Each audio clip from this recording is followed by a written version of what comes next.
रात के 2 बज रहे थे और विराट मेघालय और असम बॉर्डर के बीच पड़ने वाली किश्नोई नदी को पार कर रहा था। दूर दूर तक अंधेरा छाया हुआ था। एक गहरे सन्नाटे ने किश्नोई नदी को घेर कर रखा हुआ था और उसी नदी के ऊपर काले बादल मंडरा रहे थे, जिन्हें देखकर ऐसा लग रहा था कि किसी भी पल वो बरसने वाले हैं। नदी में घुटनों तक पानी था जो धीमी रफ्तार के साथ बहे जा रहा था। विराट के एक हाथ में मोबाइल का टॉर्च था तो दूसरे हाथ में साइकिल का हैंडल। विराट पैदल पैदल मोबाइल के टॉर्च की रोशनी के सहारे नदी पार कर ही रहा था कि तभी उसका मोबाइल बजने लग जाता है। विराट फोन उठाते हुए कहता है, हाँ वन्ना बोलो। मोबाइल के अंदर से एक औरत की आवाज सुनाई देती है। कहाँ तक पहुंचे आप जी? किश्नोई नदी तक पहुंच गया हूं वन्ना। बस ये किश्नोई नदी पार की और फिर मैं सीधे तुम्हारे पास। वन्ना की घबराते हुए आवाज सुनाई देती है। क्या कहा? किश्नोई नदी पार कर रहे हो आप? और नहीं तो क्या, अब तुम्हें तो पता ही है कि बंगला मुडा गांव से रोगंका मुचा गांव जाने का एकमात्र यही रास्ता है और वो भी नदी पार करके जाना पड़ता है। आपको इतनी रात में वापस नहीं आना चाहिए था। ग्रेवयार्ड कोठी में ही रुक जाना चाहिए था।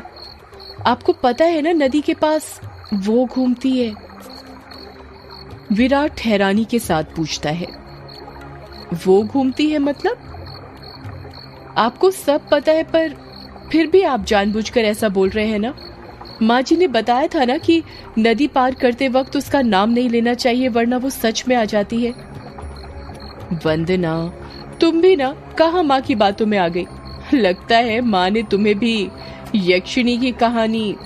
विराट अपनी बात पूरी करता उससे पहले ही वंदना घबराते हुए कहती है, चुप हो जाओ जी।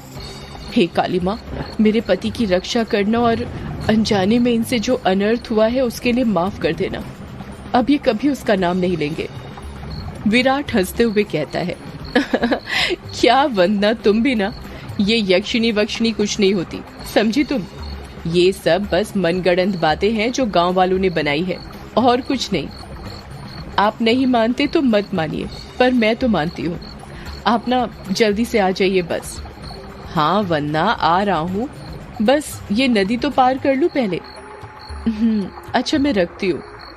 अरे ऐसे कैसे? तुम्हें नहीं लगता तुम कुछ भूल रही हो? मैं भूल रही हूँ? क्या भूल रही हूँ? यक्षिणी के बारे में याद रख सकती हो, लेकिन ये याद नहीं रख सकती कि आज हमारी शादी की सालगिरह है। गलती हो गई जी, माफ कीजिएगा। आपकी फिक्र में तो मैं भूल ही गई थी। विराट मुंह बनाते हुए कहता है, अब भूल गई थी तो उसकी सजा तो मिलेगी तुम्हें। सजा के लिए तैयार रहना। वन्ना प्यार से पूछती है, अच्छा तो क्या सजा देंगे आप? तुम्हारी सजा ये है कि तुम्हें आज रात भर जागना पड़ेगा। वन्ना शर्मा जाती है और शर्माते हुए कहती है, आप भी ना कैसी कैसी बातें करते हैं आप। अरे अपनी पत्नी से ऐसी बातें नहीं करूंगा तो किससे करूंगा। ठीक है, आ जाइए, मैं इंतजार कर रही हूँ आपका, जल्दी आना। वन्ना फोन कट कर देती है और विराट वापस से नदी पार करने लग जाता है।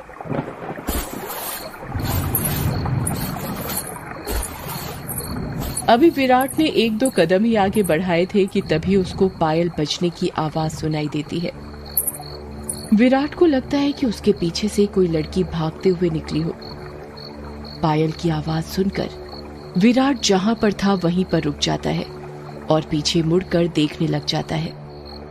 जब वो पीछे मुड़ता है तो सिवाय अंधेरे के उसे कुछ दिखाई नहीं देता। उसके पीछे कोई नहीं था।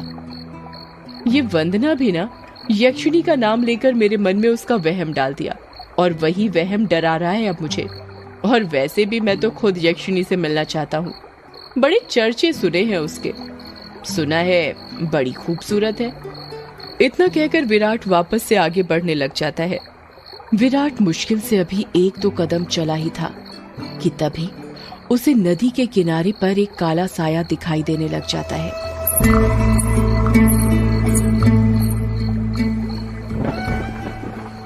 उस काले साए को देखकर विराट के कदम अपने आप थम जाते हैं। साए को देखकर ऐसा लग रहा था कि जैसे वो विराट का ही इंतजार कर रहा था।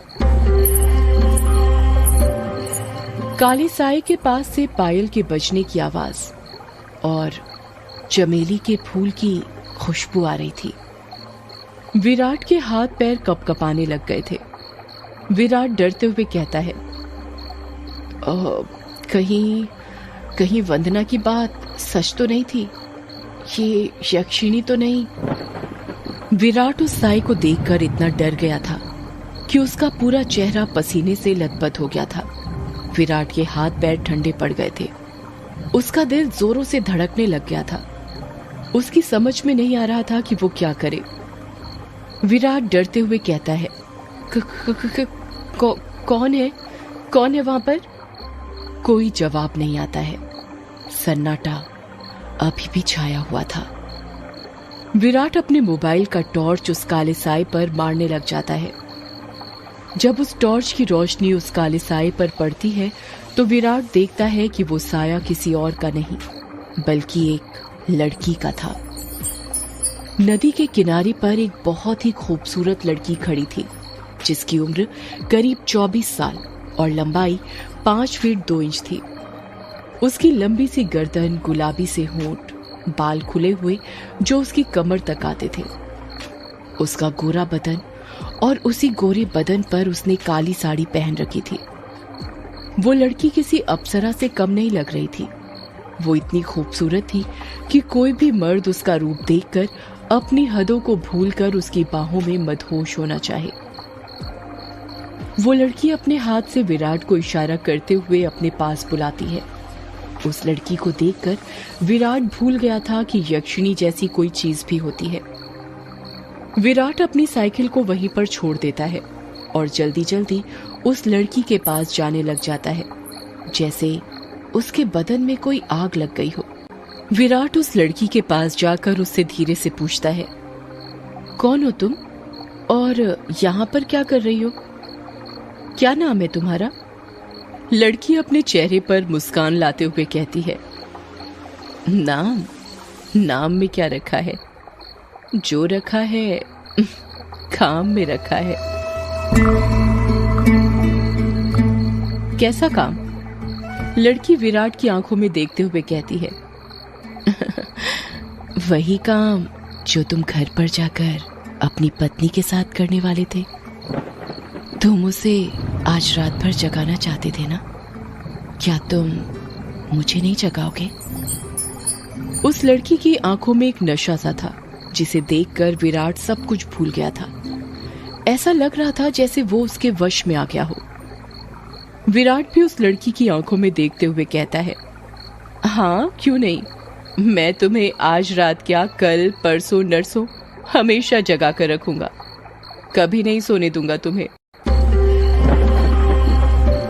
इतना कहते ही विराट उस लड़की को अपने सीने से सटा लेता है और अगले ही पल दोनों नदी की रेत पर निर्वस्त्र पड़े हुए थे।